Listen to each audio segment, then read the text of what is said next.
Hello and welcome to another awesome episode of Kakuchopurei's Talk Cock Sing Song. I'm in the Philippines right now.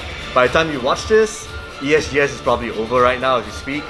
It's probably already over. It happened during the weekend of October 26 to 28, right? Yeah, that's right. Cool. And this awesome fellow here is a really cool guy. His name is Lex. He is from good old PlayStation Galaxy. Exactly. So tell me more a bit about PlayStation Galaxy before we get to our nitty-gritty about Filipino gaming and your favorite top picks of this year. Oh yeah, PlayStation Galaxy began in around August 2018. I wanted to focus more on a very, let's say, probably, it's a much more focused niche, and it's not too difficult to actually cover because one thing's for sure, I'm a big Sony fan. I love PlayStation. When I was a kid, I had my first PlayStation, the PlayStation Slim or the PS1. So I really loved playing Crash Bandicoot and Resident Evil, even Final Fantasy 9 back then. So initially, FF9 was actually my favorite. I mean, actually FF7 and FF8 they were like my go-to Final Fantasies for the PlayStation period. But FF9, there's a bit of special diminishing returns kind of retro quality to it. Exactly. Because of the midget characters portion and especially we have Vivi and then Vivi is pretty tragic character when you think about it. Check the ending. It's actually his progenitors, not so much him. Really? I'll definitely check it out next time. Yeah. So but before PlayStation Galaxy happened, we had Sirus Gaming. So Sirus Gaming is the first website I built. We do cover everything from Sony, from Microsoft to PC gaming, mobile, even cosplay, as long as related to gaming. But the thing is, like, it's very broad, so that's why I switched to PlayStation Galaxy. But I still have a team that actually works still with Sirus Gaming, and they wanted to continue. Yeah. So that's what we have now, Sirus Media Group. And then the Sirus Media Group handles both Sirus Gaming and PlayStation Galaxy. As long as we love games, that's what we do. Write about it and provide news wherever there is for us, for our readers. I understand the Philippines side, there's actually a lot of indie games. I was actually at the ESGS downstairs, the Electronic Sports and Gaming Summit. Yeah. Yes, I just want to mention that so everyone knows what ESGS stands for, so I can keep using the acronyms. Now, there are quite a number of indie games, including there was this one Dark Souls lookalike game where you get weaker the more you play it. Yeah, that's Sinner. Sinner, called Sinner, yes. So, tell me more about all these other games. I remember I saw Project Zendata downstairs. Mm-hmm. That's a multiplayer shooter. Yeah, it's like there's like that Overwatch feel in Project Zendata, and then one of the games there is like Last Remnant. It's developed by one of our writers there. She actually works for the company. I actually forgot the studio though, but it's like a 4X game. It's like a Civs game, but it's like in 2D. Oh, it's called Last Remnant? Yeah, Last Remnant, yeah. That was a Square Enix game if I recall, a long time ago. The Last Remnant. Yeah, it was. Akitoshi Kawazu did the battle system. Yeah. Not many people remember that game, but anyway, Last Remnant, interesting. So 4X game, fantasy setting or? Well, it's like it's not really a fantasy setting. It's like more of let's say a person like specific characters where they use bow and arrow and such, and then they actually go up against orcs or something like that. That does sound like a fantasy trope. Right? Yes. Yeah, fantasy trope. Yeah. True. Like, so these games, like among all the indie stuff you played, or even like the more than 20-man team games that you've come across from the Philippines, which ones actually stuck out to you more this year, or at least during ESGS? What I can definitely say it's Sinner. That's actually one of the greatest concepts that I've actually encountered, because if you think about it, there's no game there that actually lets you sacrifice one of your items, right? Like, you become weaker as you progress. In majority of the games, when you progress, it's like you become stronger. Yeah, so I like the concept. So, but we do have a review over PlayStationGalaxy.com for Sinner. You guys might want to check it out. But what I can say is that I like the concept. The visuals don't actually fits the depression atmosphere, where you're also kind of a bit unfortunate because you have to sacrifice every time you defeat a boss. You have to sacrifice one of the most important things in your event. It may be the armor. Or so the you weapon. might be the weakest person with 1 HP when you fight the last boss. How is that gonna work? Yeah, according to the publisher, Another Indie, I spoke with Vlad yesterday, and then he actually said that that's the purpose of the game. It becomes harder and harder, and then you have to be sure. By the time you're already facing the final boss, you already know how the mechanics work. and you already know how to dodge, the timing of each dodges, you know. So you already become more, let's say, well versed with the game mechanics, and then it makes you feel like a big achievement once you defeat the boss, knowing that you don't really have any items anymore. So it actually gives that satisfaction feel after you finish the game. Alright, that does sound interesting. Do you know when this game's coming out? It's already out. Oh, by the way, yeah, it's out on PS4, Steam, right? Oh, PS4. And PS4, Xbox One, and I think it's out on Discord. Because according to another indie, they did not release it on Steam because some policy issues, something like that. Because with the recent change, it's kind of a bit difficult, right, for indie developers to just go on Steam. That's why we have itch.io. Oh, right. That's another way to actually get games. Yeah, even GOG.com too. So, any other titles on your side, or apart from Sinner? It's only Sinner that actually caught my eye for some reason, because when I walk down there on the Indie Fiesta booths, it's only Sinner I actually really like. I haven't actually, I checked out a bit of the booth at this time of speaking right now, when we're at this time of recording, but nothing seems to grab my eye, but I'll definitely check out Sinner. Yeah. So now that we're close to the end of the year, I figured maybe we can talk a bit about like your recollections of what has been happening in the Philippines in terms of gaming, like any noteworthy things that you can bring up, or you'd rather wait till December to start talking a bit more? Well, like from your personal December. experiences. Yeah, well, probably December, because we still have one more month to actually know, some exciting stuff in gaming here in the Philippines. So. But in the meantime, is there anything that you want to bring up so far, like your best moment of gaming in the Philippines? Or in pop culture? Does it really have to be like just in the local scene, or probably both? Let's do both. Like first in the local and the other in the international scene. Well, I can't really say much about the local scene because its majority it's esports.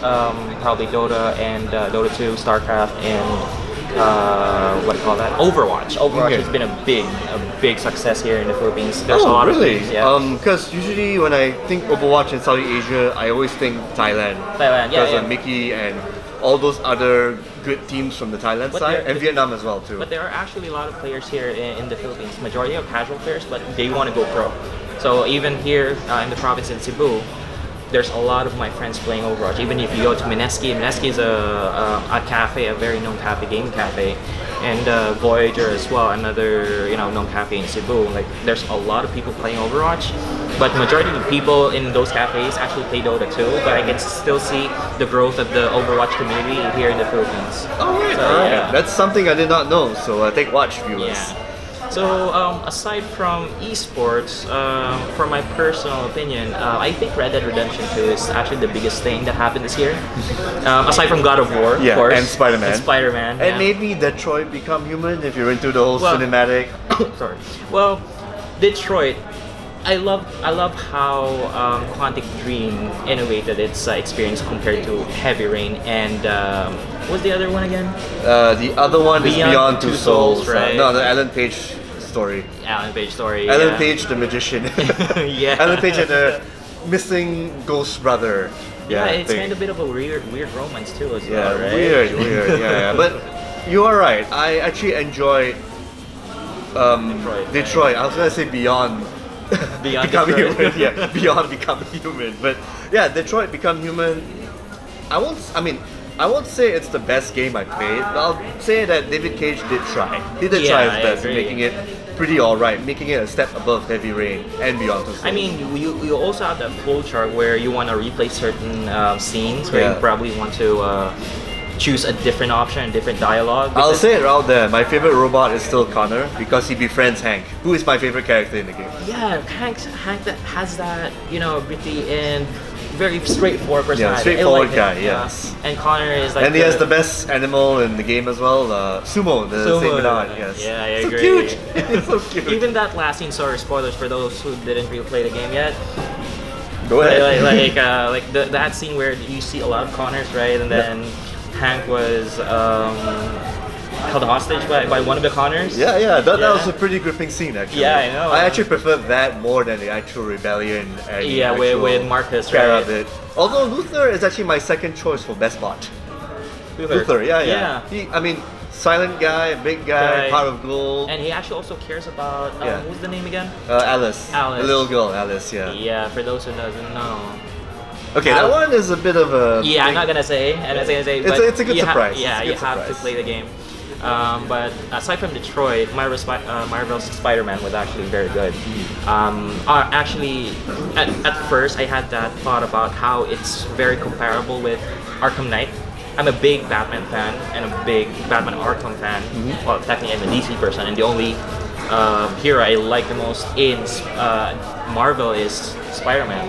But when the story Can't go wrong with the red and blue, man. The red and blue. Red and blue. True. Because when the story happened, it's like, okay, this is the typical Spider-Man story, right? But that last scene. Oh yeah, I know that scene. We're talking about the ending, or we're talking about like before the ending? Like the ending and before the ending, both. Okay. I like how the story went. I like how the portrayal of Peter Parker, you know, in that story. He's already in his mid-20s, the struggles of his life and every day, and then, you know, with MJ and all, and then struggles to find work. But that last scene and also that ending after post credits, like, it actually made me cry. Oh, okay. Yeah. No. I believe you. Like, even it actually made my little sister cry too. Yeah, it was. And it very even made me emotional, cry, because- tear up a little bit Because inside. it was the I'm not sure because I never really followed the comics. I might be wrong, but actually this is the first time I saw that character. That thing happened. Yeah. It never has been done before in the comics at all. Maybe in an alternate Really? universe, but in the 616 universe, It never didn't did. I mean, post Civil War, it came close to that. But it never really happened. It never really happened because they did the rewind thing. Time back, you know, to make Peter Parker single again. That's a hashtag apparently. Yeah, It's the but dumbest editorial decision ever made. No. I'm fine with that decision. The way they do that decision was terrible. But in this one, in this game, the self-contained universe, in Insomniac's universe, yeah. it is actually done really well. But what do you I think? respect that. I What respect do you that. think about, you know, a tie-in game of the, how do we call it? It's like MCU for movies, right? Marvel Cinematic Universe or the Marvel Gaming Universe. I would like that. Like, Yeah, in because that you see- Spider-Man universe, we'll call it, we can't call it 616, we'll call it, that was a number they gave it. Maybe we'll just, for sake, we'll just call it the Insomniac universe. It's not like I want to yeah. see, okay, it'll be cool to see the Avengers and Iron Man and Thor, Hulk go into Yeah. this. Yeah, because you see the Avengers Tower too. Yeah, I mean, yeah, you guys yeah. visited there. I mean, Doctor Strange. We saw yeah. Daredevils, Daredevils, yeah. the gym where he trains, you know, Yeah, so- and Alias Investigations as well. So we're not too far off from a Heroes for Hire thing, you know. Yeah, I agree because Yeah. if Marvel got the greatest mix in MCU, then we might even get like MGU, like Marvel Yeah. Gaming Universe. That's gonna really be great. It will happen because I believe Square Enix- Marvel actually bought back a lot of stuff from Fox. You know, Yeah, true. the Fantastic Four and the And X-Men X-Men. license. So, I mean, that's already a done deal. All the news covered, I've covered it, a lot of people have covered it. It's more or less done. It's just a matter of when. So When. it's probably 2 years down the line because these contracts take quite a while to make indeed. True. But it'll happen. It's just a matter of when. So since we're talking about Marvel, what do you think about Square Enix and Crystal Dynamics' upcoming Avengers game? Yeah, I'm actually curious about that. I heard a lot of rumors that it might be basically Marvel Ultimate Alliance, Oh, again, but in an yeah. RPG kind of more RPG format. Like maybe IDOS or Crystal Dynamics might actually make it more RPG-ish per se. So it's not really like the open world like what we had with Spider-Man or probably like with DC's Batman. It will be open world like how Deus Ex Human Revolution is open world. But it's more on an But RPG. I think it's gonna be third person. They're gonna use that same engine. My prediction, by the way, Yeah. not gospel truth. My prediction, they're gonna pull back the camera, have it third person because you kind of want to see all the heroes in their glory I mean, true, yeah. and the logo. And then you'll be playing this game like Marvel Ultimate Alliance, which is not a bad thing because I did enjoy that. Maybe have a co-op thing going on because you can't have one Avenger fighting. You gotta have all four of them, Yeah. or 5 or 6. Because it's like, you know, the based on the trailers, we saw Captain America's shield in a rubble. Yeah. So it's like the Avengers Tower was destroyed for some reason. So it's like, I'm not sure about the story, but the trailer reveals like a very broad explanation that the Avengers might be in a lot of trouble right now. So I'm kind of excited knowing that it's Crystal Dynamics, the studio behind Tomb Raider. The So- Tomb Raider reboot. Yeah, And Soul Reaver, don't forget Soul Reaver. So yeah, so that's why we're kind of a bit excited. Even me, I'm personally excited for it. Even though I'm a big DC fan and a Marvel fan, but I follow the MCU. It's I pretty much think they're exciting, gonna yeah. make more news about that after Kingdom Hearts 3 is out. So Exactly. probably next year or the year after that, we Probably might get our E3. game. Yeah. Probably E3. And then, talking about E3, Sony did not have any booth this year at ESGS. Oh, okay. Yeah. So, they also skipped this year's PSX, not Southeast Asia, but PSX US. So, my thoughts are, we're already nearing the end of the console cycle, right? It's like majority take 5 to 6 years or I 7. remember yeah. the CEO from the PlayStation side, he did mention that because, to sum it up, to paraphrase, we've released all our awesome games for this year. We don't need a PSX to talk because yeah. they're not ready yet. I mean, we know the zombie game's coming out. We Yeah. know Dreams probably next year. Yeah. But Last of Us, maybe part 2, maybe next year or the year after that. Yeah. We're in no hurry for those games because Yeah. we know they're in the horizon and we might probably play them in the near future. Yeah, because I think Sony's also listening to feedback of people, right? Because I mean, who would want another showcase or another event where we just showcase all the same games again? Yeah, right? speaking of showcase, the E3 one that happened this year, Oh, not exactly what my did- favorite. Not exactly my favorite. I hate to say this, but I'm gonna tell you guys, Microsoft's E3 press conference was better. Oh, it was. No, they did what they need to do. Yeah. Yeah, and they did it well. For PlayStation's side, it was a bit more like, we're gonna bring these people to 3 different hallways. Yeah. We're gonna have a break in between. It's not so much troublesome for us.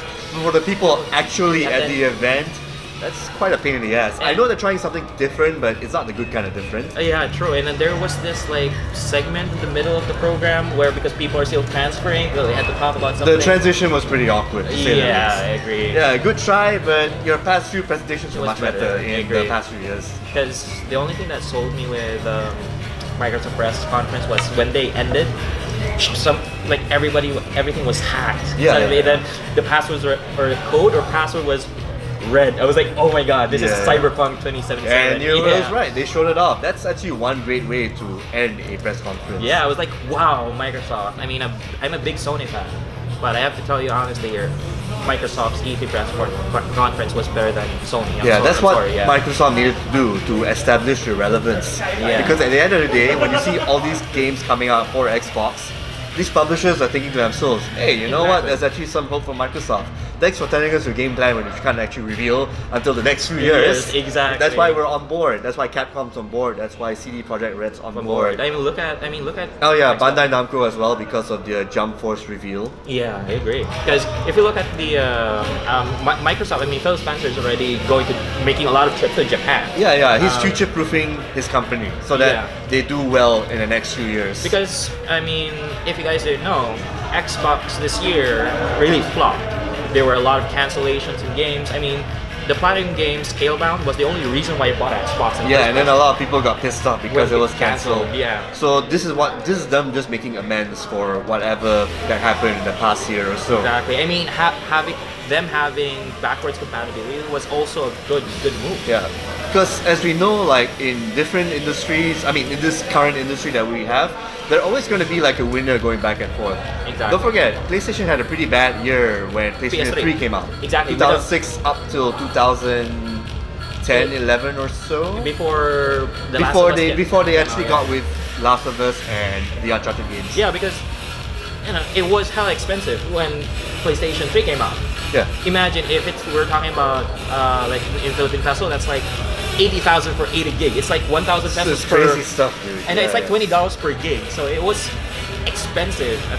And then now it's like reverse. PlayStation is now on top, and then Xbox is kind of at the bottom already. Yeah, I hope Microsoft. I mean, Microsoft has a lot of great games. We have Crackdown. I mean, Gears 5 is coming. Yeah, I'm that kinda looks excited, pretty interesting. Yeah. I want to see how the story progresses because as much as a lot of people gave Gears 4 a lot of flack, Yeah. I kind of enjoyed what I got. Not as good, not as well as Part 2, but it's still Exactly. great. It's still good. Yeah. And plus, I like to see what happens to His son. the girl's grandmother. Yeah, because she was part locust, right? She is part locust. That It's- necklace was actually like, oh shit, she's actually the locust. Yeah, I mean, imagine it's like a human locust, right? So A hybrid of sorts. yeah, so there's like this interaction between the locust and actually human form. So there's like this another evolution between humans, right? Yeah, like Quinn. It's probably is basically Quinmera's successor. per se, Yeah, in short. which is pretty cool. That's something I kind of want to explore. I still remember Queen Mira's boss. But please, I just want a request from Epic Games, stop it with the shotgun meta. You've done it for Fortnite, you've done it for the past Gears of War game. Stop it, please. Stop Yeah, it. true. Stop it. Stop. But wait, talking about Fortnite, Yeah, ESGS had a pretty cool Fortnite game thing going on at Logitech booth. I think earlier, right? Yeah, early on. What do you think about the current situation of Battle Royale right now? Because we know that the drama between Epic Games and PUBG Corp has that legal issues between like copying the game's mechanics and everything. So what do you I'd think say about it's that? the mechanic itself is pretty public per se. Yeah. It's just that Blue Hole, they're kind of a bit sore because Fortnite is doing way better than them. Yeah. Arguably, but there's a lot of esports thing going on with PUBG right now. But for Fortnite, they're doing pretty well for themselves. Yeah. And now you got Black Ops Blackout coming out. That could be an esports staple. Who knows? Exactly, because the only thing that really boosted that Fortnite exploded because it's free to play. Yeah, it's free. Yeah, Yeah, that kind of put a like a really damper in Blue Hole's plans. exactly, right? So that's You why can't beat free. You can't beat free. Yeah, exactly, because it's gonna triple the amount of players because everybody can just play anywhere. Knowing that Fortnite's even doing cross-platform play right now, you can play it on mobile, the Switch, the PS4, Xbox, and PC. Put them all together and boom. Yeah, right. So yeah, this year's has been pretty good for gaming per Exactly. se. Like things here and there, a lot of crazy stuff. And your favorite picks, my favorite picks. So what's your favorite tricks, by the way? I didn't know. Right now it's still God of War. Still God of I still War. haven't finished Red Dead Redemption 2 at this time of recording. Oh yeah. So just give me some time. Maybe I might change my answers. We're gonna have our top 10 thing happening like in the future. You're gonna be in it. You're gonna give me okay. stuff hopefully. All right, I will definitely. All right. But And with yeah. that, I think we can wrap up our show for now. So anything you want to say before we close the whole show? Sure, definitely. One thing's for sure, get Red Dead Redemption. It's a great game. Right. You're gonna spend more time there. I'm not promoting for Rockstar. I'm just saying that the game's really damn good. You know, GTA 5 was a big success. Now Red Dead Redemption 2 is a big success. I'll have to hold you on that because Okay. God of War is a pretty strong statement for that. True, I agree. No doubts with that because God of War's reboot or soft reboot in a way, it was really strong. It's more like a sequel that feels like a reboot. So Yeah. new people can come in. Yeah, they don't really have to think about playing the old games, which is really good. I mean, I like Santa Monica Studios' approach with that. But yes, God of War, Red Dead Redemption 2, Marvel Spider-Man. If you like Forza, Forza. Yeah, Forza Yeah. Horizon 4 is really good. Yeah, Exactly. It's just pretty strong here, dude. So I don't Yeah, think there's a lot of we're great games. no shortage of games. Yes. Exactly. How much more next year? Yeah. That's what I'd like to find out. Yeah. Maybe next year. And that's pretty much me, Mr. Toffee. And here, Lex from PlayStation Galaxy and also the owner of Sirus Gaming. All right. wrapping this up. Thanks for joining in this Thank show. you. Awesome. I hope you have a fun weekend here in the Philippines, man. All right, I will. By the time this is done, I'll probably have my fill of food. Pizza's really good, by the way. I also had a bit of the chicken, that little place. What was the place called again? The one I mentioned the past few days? Manginasat. Manginasa, yeah. Yeah, Go unlimited there rice. go there if you unlimited rice, yeah. Go there if you're at the SM Mall of Asia. There's a convention happening around Yeah. there. Good stuff. And that is me, Okay. Mr. Toffee, Lex from PlayStation PlayStation Galaxy, signing out. See you guys.